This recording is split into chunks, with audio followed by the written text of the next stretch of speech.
today from eBizRadio.com, the place to go if you want to know about the world of business and the business of the world. I'm Nick von Stein, and I've got Jayson O'Reilly from Atvance Intellect with me today. How are you? Very well, Nick. Hope your listeners are well. Great to have you with us.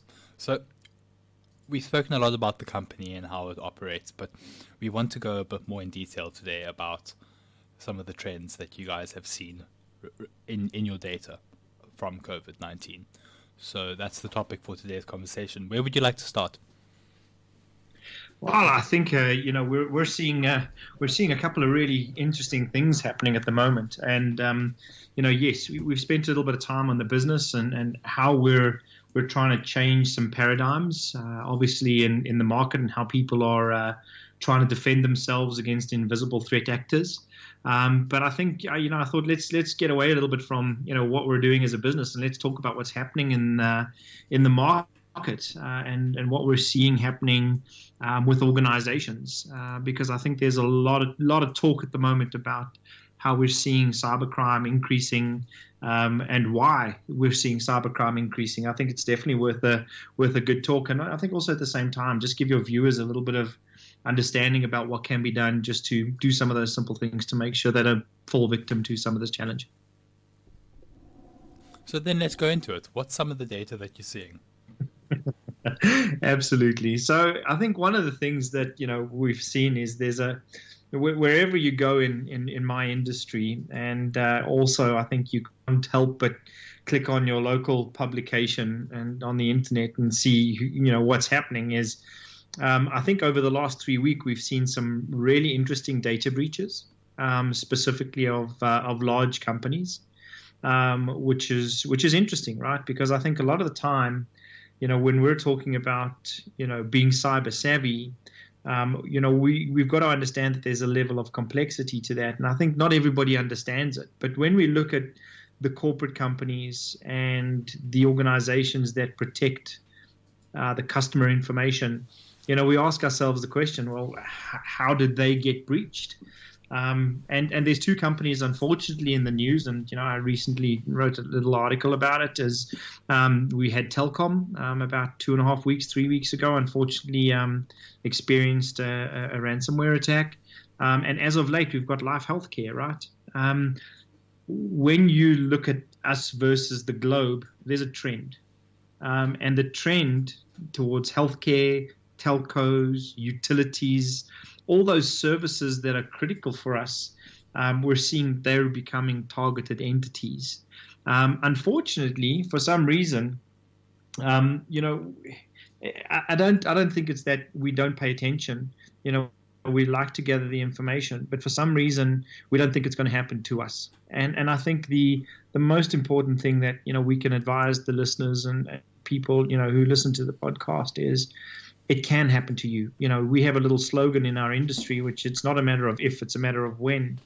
But I think this comes back down to a nice little article I read the other day. It's about doing the basic stuff right. So we've seen quite a bit of interest. There's been a spike of ransomware attacks. And again, if anybody's not aware of what a ransomware attack, it's a social engineering attack that is designed to get people to click on a link and download a piece of software which can encrypt your hard drive or your servers or your infrastructure. And, that unfortunately is the most malicious actor at the moment in the market, but it's also the easiest because these things get spun up every 10 seconds. There's a new ransomware attack or a variant of a ransomware attack. And organizations are really struggling against this. And believe it or not, one of the biggest defenses that corporates have against this is the user not clicking on the link, right? Which unfortunately is a big challenge in itself because there's a level of education that not many people have around what is the link going to pertain. It was a link from an online shopping portal. I thought I'd just go and have a look at it. So we're seeing that those mechanisms and social engineering is really, really being manipulated at the moment. Let's talk a little bit about social media in all of this, because it spreads a lot of information, some of it real, some of it not. But also, you're starting to see attacks that occur via social media more and more often. Have you guys seen that yourselves? Very much. Remember, obviously, with our friends COVID-19 stepping into the equation, and we've spoken about this over a couple of podcasts, is, the organization and the consumer's network is no longer just purely a space that they can defend. It's effectively the user who's sitting on a network that potentially is unsecured at home. So we're starting to see, a lot of social engineering, social media. Remember, I think the mechanisms that are used by people trying to leverage your attack surface or leverage your surface that can be attacked is really focusing on the easiest way in. And that's why things like social media, which is, again, there are so many applications, there is so much communication, there's collaboration. Even you look at the applications that are corporate applications, even there, we're finding that, which is quite funny. A lot of people are utilizing Teams and Zoom, right? So in Teams, you have a function to effectively attach GIFs, right? And if anybody doesn't know what a GIF is, that's typically one of those little applications you can add, or little pictures you can add, which have a dancing man or something moving to a conversation, and typically happens in social, right? Believe it or not, one of the malwares which was spread via a corporate Teams application was effectively spread via a GIF. So the one thing that we do need to know is that when we think we're slightly ahead of what the threat actor is thinking, actually we're always 2 or 3 feet behind. Because, trust me, if there's a collaborative portal that is getting 75 million users on it, I guarantee you that collaborative portal is going to be something that is targeted by your threat actors out there. And you're right, coming back to social, coming back to collaboration, that is a very easy mechanism to manipulate. Especially amongst those who are less digitally savvy. And that's something else to bring up. I know that on Facebook it's got a much older profile in regards to users.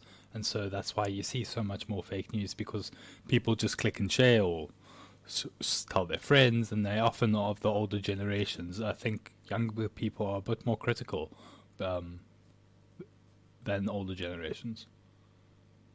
You'd like to think so, right? But I don't think we can. So when we talk about digitally savvy, I think the one thing that back in the day, and coming back to the conversation is back in the day, especially our parents, they used to read a newspaper, and that used to be the way that you used to get information, right?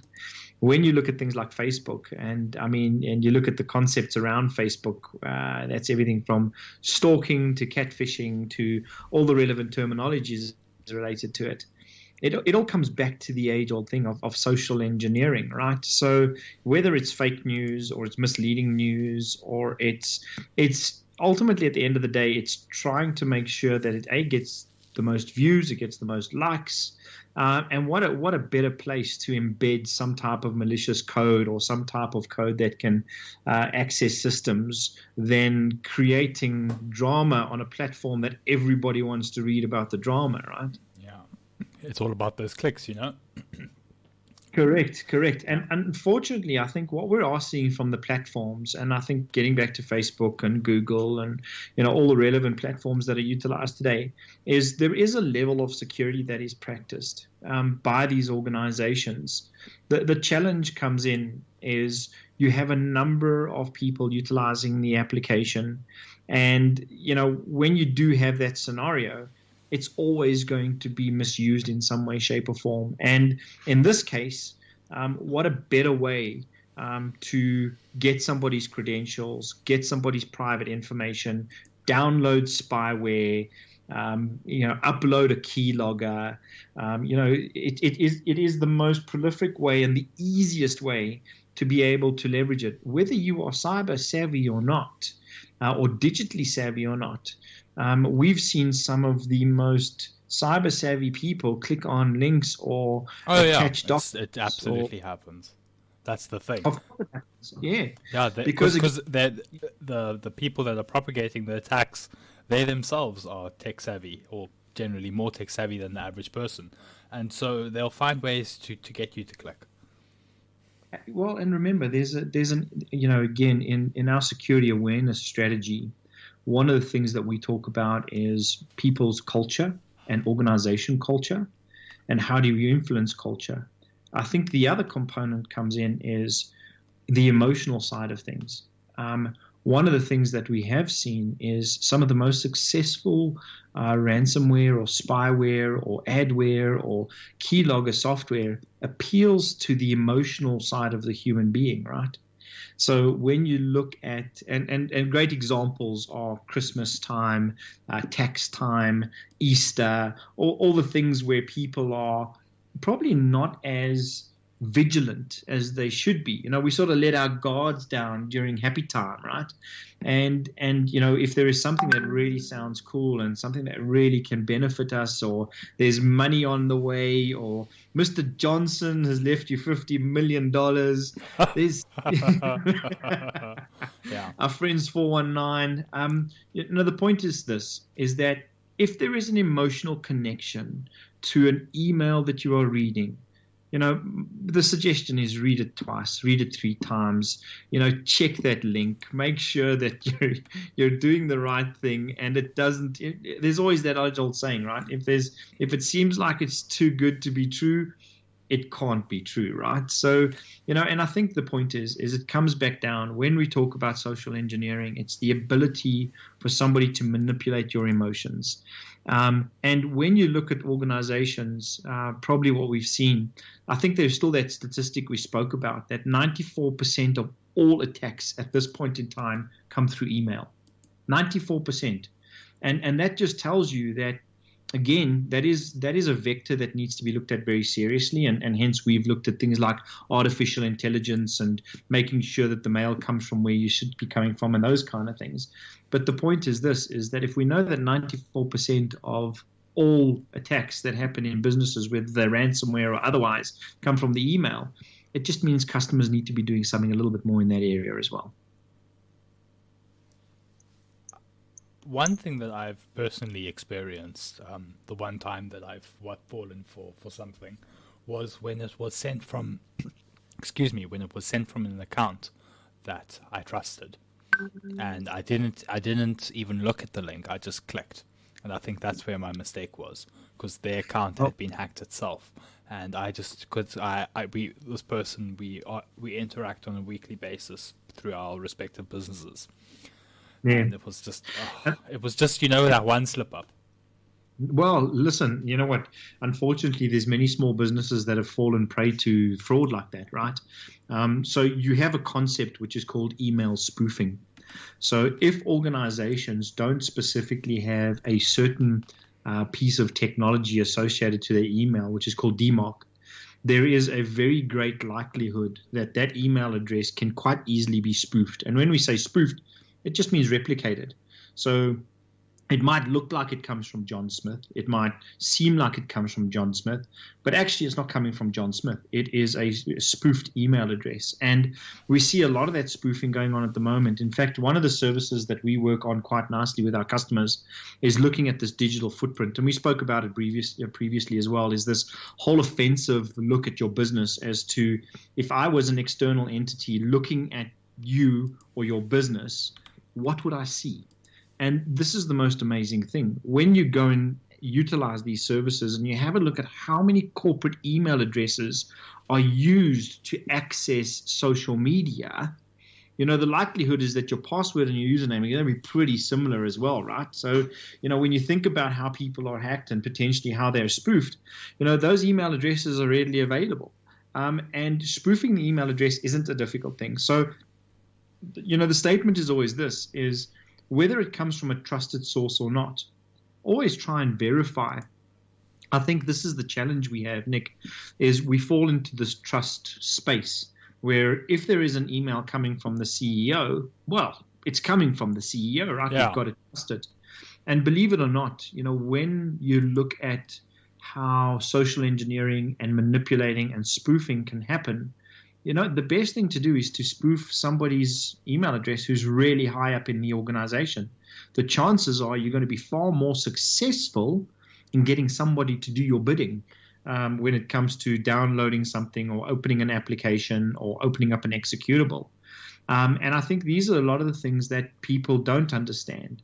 The challenge also comes in as this is, we need to make sure we've got the right processes in place to protect our employees. It's all fine and well, and we might be going against the grain slightly when we say this, is it's all fine and well to train the employee as best as you can to prevent an event from happening. The challenge comes in is that can't be your only defense mechanism, because the reality is people make mistakes, and you may not click on 8 out of 10 mails, but all I need is the 2 out of 10, right?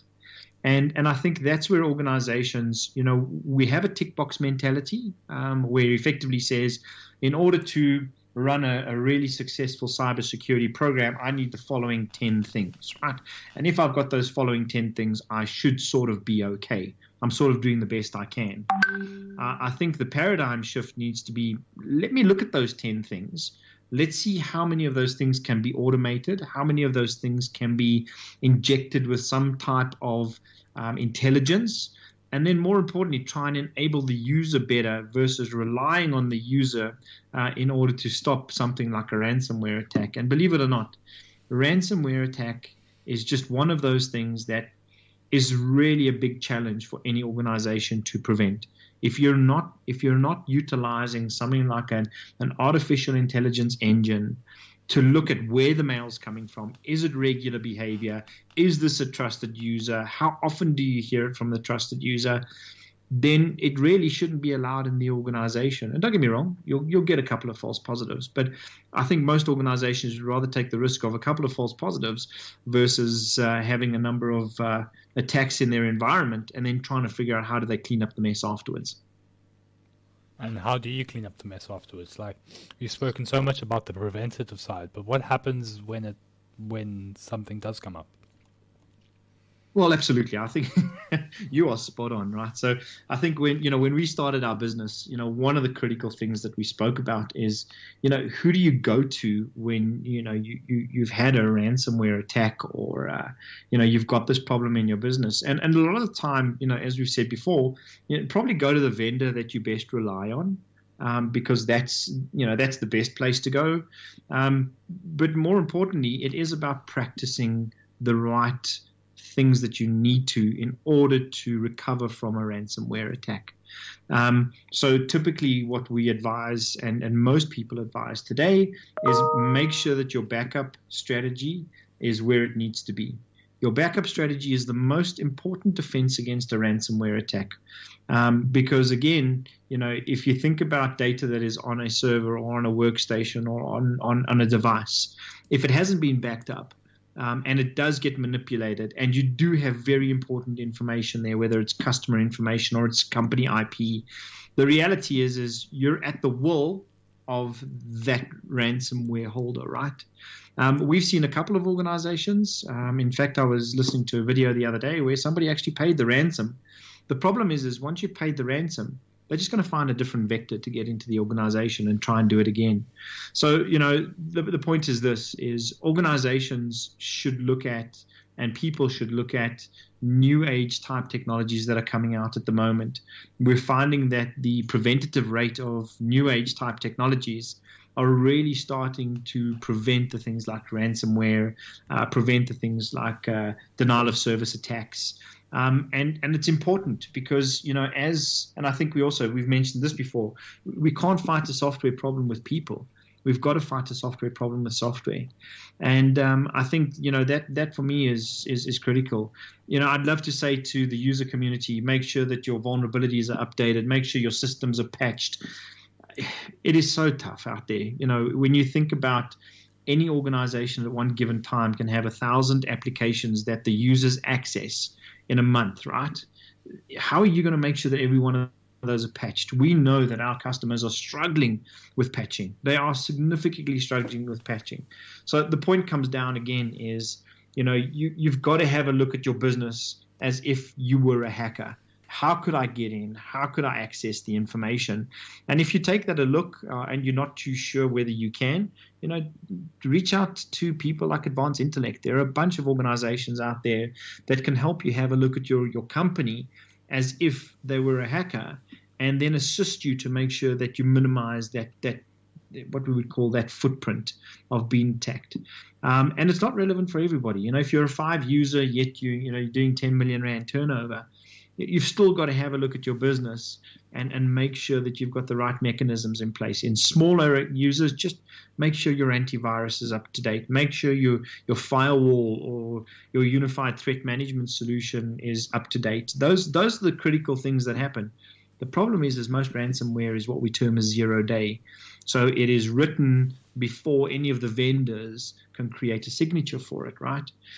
So it is a significant challenge out there. That's why there's a lot of, again, you can Google this at any time. We've always said that Google's our friend. 10 steps to protecting yourself against a ransomware attack. That's nice and simple. And you can see it's things like make sure you've got antivirus, make sure that you're updated, make sure you've got your backups. That's the typical stuff that goes by. But it's not if, it's when. So it is a big challenge for many organizations. But just, look at this objectively. And if you can't, reach out to people like ourselves. There's definite things that we can help organizations with. And, we like to term ourselves, we've managed to switch on a couple of services. If you do find that there's a ghost in the basement and you need to deal with it, well, phone the Ghostbusters, right? I think that's the most important thing.